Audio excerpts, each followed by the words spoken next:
Hey guys, good morning. मैं धीरज कुमार। तो guys, आज हम देखने वाले हैं क्लास 10 की मैथमेटिक्स, जो भी चैप्टर हमारा 3 का ही चल रहा है।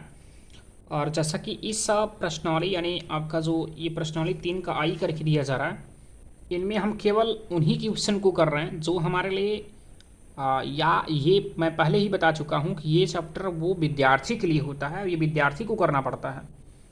तो मैं इनमें से वही क्वेश्चन बता रहा हूँ जो आपके लिए थोड़ी सी समस्या या क्रिटिकल करके क्वेश्चन दिया जा रहा है, वही क्वेश्चन मैं अपलोड कर रहा हूँ। और जो इसमें इजी क्वेश्चन है वो क्वेश्चन मैं छोड़ दे रहा हूँ। तो अगर आपको वो भी इजीली क्वेश्चन अगर कहीं समस्या हो रही है या नहीं हल कर पा रहे हो, तो हमें आप कमेंट कीजिए और मैं वो अलग से मैं एक वीडियो बनाकर भेजूंगा जो भी इजी इजी क्वेश्चन करके है, या फिर जो भी आपके लिए समझ में कम आ रहा हो वो हमें कमेंट कीजिए, मैं आपको वीडियो बनाकर भेजूंगा। और देखते हैं ये सवाल नंबर 17 को लेकर के, जो कि सवाल नंबर अभी मैंने 14 सॉल्व किया। और यहाँ पर सवाल नंबर 17 जो कि कहा जा रहा है, मैंने 15-16 छोड़ा क्योंकि ये इजी क्वेश्चन करके दिया जा रहा है। एक रेलगाड़ी, जो कि 17 वाला सवाल क्या है, एक रेलगाड़ी कुछ दूरी समान चाल से तय करती है। मतलब एक रेलगाड़ी है, उसकी चाल जो है वो प्रारंभिक जो चाल है वो एक समान चाल से चल रही है। यदि रेलगाड़ी 10 किलोमीटर प्रति घंटा अधिक तेज चलती है तो उसे नियत घंटे से या नियत समय से 2 घंटे कम लगते हैं। और यदि रेलगाड़ी 10 किलोमीटर प्रति घंटा धीमी चलती है तो उसे नियत समय से 3 घंटे अधिक लेते हैं या लगते हैं। तो रेलगाड़ी द्वारा तय की गई दूरी ज्ञात करनी है, तो हम यहाँ से रेलगाड़ी द्वारा तय की गई दूरी ज्ञात करेंगे। तो गाइस, प्रश्न को भी हमने समझा। कहा यह ज़रा कि एक रेलगाड़ी है और उस रेलगाड़ी की जो हम लोग समान चाल कह सकते हैं, वो समान चाल आपका यक्स किलोमीटर प्रति घंटा, यहाँ पर हम एक अज्ञात राशि मानकर सॉल्व करेंगे। तो वो चीज़ मैं मानता हूँ कि यहाँ पर माना कि रेलगाड़ी का प्रारंभिक चाल भी लिख सकते हैं आप, रेलगाड़ी की चाल बराबर, तो रेलगाड़ी की चाल यहाँ से हम यक्स किलोमीटर प्रति घंटा मानते हैं। और हम यहाँ पर ये भी मानते हैं कि रेलगाड़ी द्वारा कितनी दूरी तय की जा रही है, तो ये भी मान लेते हैं। तो रेलगाड़ी द्वारा तय की गई दूरी, तो दिखाएंगे आप रेलगाड़ी द्वारा तय की गई दूरी। अब यहाँ पर तय की गई जो दूरी होगा उसे हम y किलोमीटर प्रति घंटा मानकर चलते हैं। तो गाइस, अगर रेलगाड़ी की चाल यक्स किलोमीटर प्रति घंटा से चलेगा और रेलगाड़ी द्वारा तय की गई दूरी अगर y किलोमीटर होगा, तो हम यहाँ पर समय ज्ञात कर सकते हैं कि जो रेलगाड़ी का समय होगा या नियत समय होगा वो कितना होगा, क्योंकि एक समान चाल से चल रहा है।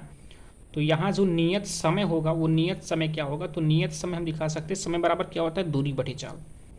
यहाँ पर फार्मूला हमारा दूरी बटे चाल करके होता है। तो दूरी का मान जो कि यहाँ हमको मिल रहा है वाई और बटे चाल का मान यक्स मिल रहा है, तो हम ये कह सकते हैं कि इतना घंटा वाई बटे यक्स घंटा नियत चाल होगा। अब प्रश्न में ये कहा गया कि अगर रेलगाड़ी की चाल जो है वो 10 किलोमीटर प्रति घंटा अधिक कर दी जाए, तो दिखाएंगे आप 10 किलोमीटर प्रति घंटा अधिक होने पर रेलगाड़ी की नई चाल क्या हो जाएगी, क्योंकि जब उसकी चाल बढ़ जा रही है तो नई चाल आपको एक मिलेगी। तो वो नई चाल क्या होगी, तो नई चाल जो कि पहले क्या चाल था, एक समान चाल से चल रहा था तो यक्स किलोमीटर प्रति घंटा की चाल से, और 10 किलोमीटर जब बढ़ जा रहा है तो यहाँ अधिक हो जा रहा है, तो आपका 10 किलोमीटर प्रति घंटा यहाँ से बढ़ेगा तो हो जाएगा यक्स प्लस 10 किलोमीटर। और दूरी तो वही है, दूरी आपका जो था y किलोमीटर प्रति घंटा, तो दूरी आपका वही होगा। अब यहाँ पर जब चाल उसकी बढ़ जा रही तो उसका समय भी बढ़ जाएगा, समय घटेगा वो चीज़ हम समझते हैं। तो यहाँ पर समय जो मिलेगा तो समय वही दूरी बटे चाल हम लोग देखेंगे, और दूरी हमारा वही y बटे हो जाएगा, y जो कि दूरी हमारा y किलोमीटर है, और चाल हमारा यक्स प्लस 10 किलोमीटर हो जा रहा है या किलोमीटर प्रति घंटा। अब ये कहा गया कि अगर प्रश्नानुसार में हमको ये दिखा रहा है कि अगर 10 किलोमीटर प्रति घंटा इसकी चाल बढ़ा दी जाती है तो नियत चाल से, जो कि नियत चाल हमारा y बटी यक्स है, और जब y बटी यक्स प्लस 10 हो जाता है, मतलब जब 10 किलोमीटर प्रति घंटा इसकी चाल बढ़ा दी जाती है तो ये नियत चाल से कितना बढ़ जाता है, तो ये नियत चाल से गाइस कहा जा रहा है कि 2 घंटे समय कम लेता है। तो 2 घंटे समय कम इसको लेना चाहिए, लेकिन समीकरण जब हम हल करते हैं बराबर का चिन्ह लगाते हैं तो उसी का उल्टा हो जाता है। तो 2 घंटा यहाँ पर कह सकते हो कि समय कम लेगा, मतलब -2 हो जाएगा। 2 घंटा यहाँ समय कम लेते हैं तो हम ये कह सकते हैं यहाँ पर -2 हो जाएगा। अब इस समीकरण को हम लोग सॉल्व करते हैं तो ये कह सकते हैं y/x यही छोड़ते हैं और ये प्लस आपका y/x प्लस 10 इस तरफ आएगा तो -y/x प्लस 10 हो जाएगा। ये -2 को पक्षांतर करेंगे +2। अब इसे समीकरण नंबर हम लोग 1 मानकर चलते हैं। इसे अब समीकरण नंबर हम लोग 1 मानकर चलेंगे। इसके बाद फिर ये कहा गया कि अगर रेलगाड़ी की चाल 10 किलोमीटर प्रति घंटा कम कर दी जाए या धीमी कर दी जाए, तो 10 किलोमीटर प्रति घंटा धीमी करने पर रेलगाड़ी की नई चाल, जब हम धीमी कर देंगे तो इसकी चाल परिवर्तित हो जाएगी। तो रेलगाड़ी की जो नई चाल होगी वो क्या हो जाएगी, तो नई चाल आपका होगा x किलोमीटर प्रति घंटा, जो कि नियत चाल से चल रहा था। अब यहाँ 10 किलोमीटर प्रति घंटा उसकी चाल कम कर देने का मतलब, धीमी करने का मतलब कम कर दी जाती है। और दूरी आपका वही क्या y किलोमीटर दूरी है। अब इसका जो नया समय मिलेगा वही दूरी बटे चाल, दूरी y था और चाल हमारा x - 10। अब इसके बाद प्रश्न में पुनः प्रश्नानुसार ये कहा जा रहा है कि अगर जब नियत चाल जो कि y/x करके था और प्रश्न में कहा गया कि जब इसकी धीमी कर दी जाती है 10 किलोमीटर प्रति घंटा चाल, तो ये नियत चाल से और नियत समय से, जो कि नियत समय हमारा यहाँ y/x करके है, तो नियत समय से कितने घंटे अधिक समय लेता है, तो नियत समय से जो कि यहाँ पर 3 घंटे अधिक समय लेता है। तो हम y/ यहाँ से x - 10 करेंगे और ये कहा गया कि जब यहाँ 10 किलोमीटर प्रति घंटा चाल इसकी कम कर दी जाती, इसका जो यहाँ इस समय जो इसका समय होगा वो नियत समय से 3 घंटा अधिक लेता है। तो 3 घंटा इसको लेना चाहिए अधिक, बट समीकरण में उल्टा होता है तो हम यहाँ +3 इसमें ऐड कर लेते हैं। अब यहाँ से करेंगे क्या, आपका y/x और ये आपका ये इस तरफ आ जाएगा तो -y/x - 10 और ये +3 पक्षांतर करेंगे -3 हो जाएगा और इसे हम समीकरण नंबर 2 मानकर चलते हैं। अब समीकरण 1 और हम 2 सॉल्व करेंगे। तो समीकरण 1 को मैं अलग सॉल्व कर रहा हूँ, समीकरण नंबर 2 को मैं अलग सॉल्व करूँगा। तो समीकरण नंबर 1 हमारे यहाँ था, समीकरण नंबर 1 में y/x और -y/x प्लस 10 बराबर 2 करके था, यहाँ बटा 1 कर लेते हैं। अब यहाँ से इनको हम सॉल्व करेंगे तो देखिए x और x प्लस 10 का एलसीएम x कोष्टक में x प्लस 10 ही हो जाएगा और y का गुणा इसमें करेंगे तो xy और y का गुणा 10 में करेंगे तो आपका 10y हो जाएगा और माइनस y का गुणा x में करेंगे तो यहाँ से -xy बराबर आपका 2/1 हो जाएगा। यहाँ से -xy से +xy कट जाएगा, बचेगा केवल 10y। तो 10y बटे x का गुणा x में करेंगे तो x² प्लस x का गुणा 10 में करेंगे 10x हो जाएगा बराबर यहाँ से 2/1 कर सकते हो। अब क्रॉस गुणा करते हैं तो 2 का गुणा इसमें करेंगे तो 2x² प्लस 10 दूनी 20x बराबर 1 का गुणा 10y में करेंगे तो 10y। 2x² इस प्लस 10y को पक्षांतर करेंगे तो -10y और प्लस 20x बराबर 0। अब इसे हम समीकरण नंबर 3 मानकर चलते हैं। ये अभी मैंने समीकरण नंबर 1 सॉल्व किया, अब समीकरण नंबर 2 को सॉल्व करते हैं।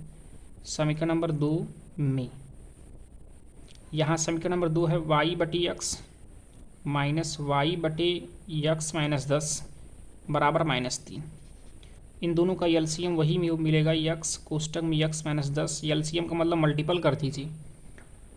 अब y का गुणा x में करेंगे तो यहाँ से हो जाएगा yx या xy लिख सकते हैं और ये माइनस था माइनस करते हैं।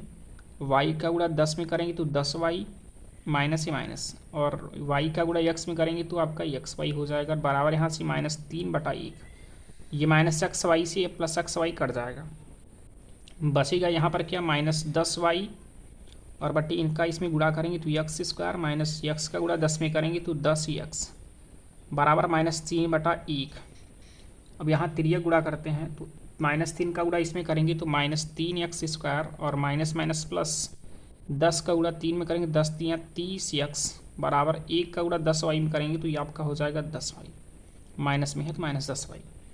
इस माइनस 10y को पक्षांतर कर लेते हैं, माइनस 10y इस तरफ आएगा प्लस 10y और ये प्लस आपका 30x बराबर 0।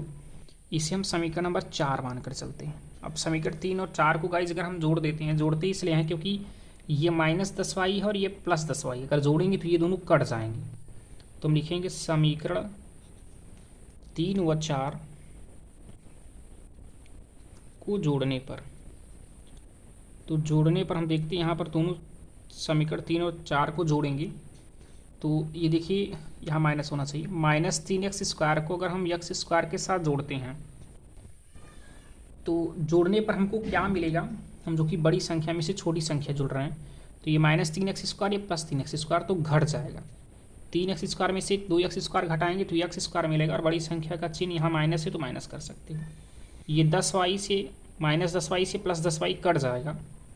अब इसके बाद ये प्लस 20x है और यह प्लस है 30x, तो जुड़ जाएगा 50 हो जाएगा, प्लस 50x बराबर 0 कर लेते हैं। अभी माइनस x स्क्वायर और ये प्लस 50x से पक्षांतर करेंगे तो माइनस 50x हो जाएगा। ये माइनस से माइनस कटा, 1x से 1x कट गया, तो यहाँ x बराबर आपको 50 मिल चुका है। तो हम यहाँ से ये कह सकते हैं x का मान हमको 50 मिला है, मतलब रेलगाड़ी की चाल हमको मिल चुकी है कितना, 50 किलोमीटर प्रति घंटा की चाल से रेलगाड़ी जो चल रही थी। इसके बाद टोटल कितना दूरी तय करती है तो आप इसी समीकरण या समीकरण 3 या 4 में रख करके सॉल्व कर सकते हो। तो हम समीकरण यहाँ लिखते हैं कि x का मान, समीकरण हम रखते हैं कि इसमें 2 और 3 में रख कर देखते हैं। समीकरण 3 में रखने पर समीकरण 3 यहाँ देखिए 2x स्क्वायर माइनस 10y और प्लस 20x बराबर 0। 2 गुणे x का मान 50 है, 50 का हम यहाँ से स्क्वायर कर लेंगे, माइनस 10 गुणे y और y का मान हमको ज्ञात करना है तो y को हम उसी प्रकार छोड़ देंगे, और प्लस 20 गुणे x है, x का मान हमारा 50 है और बराबर 0। 50 का वर्ग 2500 होता है, 2500 में 2 का गुणा करेंगे 25 दूना 50 जो कि 5000 हो जाएगा। माइनस 10y और ये 5 दूना 10 जो कि हम यहाँ से कह सकते हैं 10 मिल जाएगा, और 10 ये 2 जीरो उतार लीजिए यानी 1000 बराबर 0। अब यहाँ से हम 50 जो कि यहाँ जो 5000 है वो भी प्लस में है, 1000 है जो भी वो भी प्लस में है, दोनों को ऐड कर लेंगे तो ये 6000 हो जाएगा। और ये प्लस 6000 इस तरफ ऐड करेंगे, उस तरफ पक्षांतर करेंगे तो माइनस 6000 होगा, तो यहाँ बचेगा माइनस 10y बराबर माइनस 6000। ये माइनस से माइनस कट गया, y से 0 से 0 भी कट गया, तो यहाँ बचा क्या, y बराबर 600 मिला आपको। तो हम यह कह सकते हैं कि 600 किलोमीटर दूरी होगा, यानी रेलगाड़ी द्वारा 600 किलोमीटर दूरी तय की जा रही है। तो ये आपने देखा सवाल नंबर 17वां था। अगर क्वेश्चन में कहीं दिक्कत हो तो आप एक बार पुनः क्वेश्चन को देख सकते हैं, और देखने पर आपको या एक बार पुनः आप लेक्चर को देखेंगे तो क्लियर है कि आपको जो भी दिक्कतें होंगी वो दिक्कतें नहीं आएंगी। अब हम सवाल नंबर 17वीं को करने के बाद सवाल नंबर 18वीं को करने वाले, तो सवाल नंबर 18वीं को हम अगले वीडियो में देखने वाले हैं गाइस। तो आज के लिए इतना ही, थैंक यू।